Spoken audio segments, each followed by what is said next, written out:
నిన్ను బట్టి అనేక మంది ఆశీర్వదించబడాలి అంటే డబ్బు కాదు సంపాదించాల్సింది, దేవుణ్ణి సంపాదించాలి, దేవునికి దగ్గర అవ్వాలి. అబ్రహాము లోతు ఇద్దరూ ఆశీర్వదించబడ్డారు, ఇద్దరిని దేవుడే ఆశీర్వదించాడు. కానీ ఒకడు సొదొమ వైపు వెళ్ళాడు తన ఆశీర్వాదాన్ని పట్టుకుని. అబ్రహాము వాగ్దాన దేశం వైపు దేవుని వైపు వెళ్ళాడు. సొదొమ వైపు వెళ్ళిన లోతు తన కుటుంబంలో ఒక్కరిని కూడా రక్షించుకోలేదు.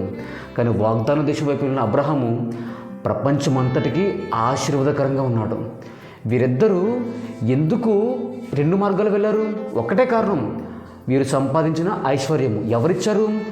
వీరిని దేవుడే ఆశీర్వదించాడు, వీరికి కలిగి ఉన్నది దేవుడే ఇచ్చాడు. దేవుడిచ్చిన ఆశీర్వాదంతో లోతు సొదొమ గొమొర్రా వైపు వెళ్ళాడు, తన కుటుంబంలో ఒక్కరిని రక్షించుకోలేదు.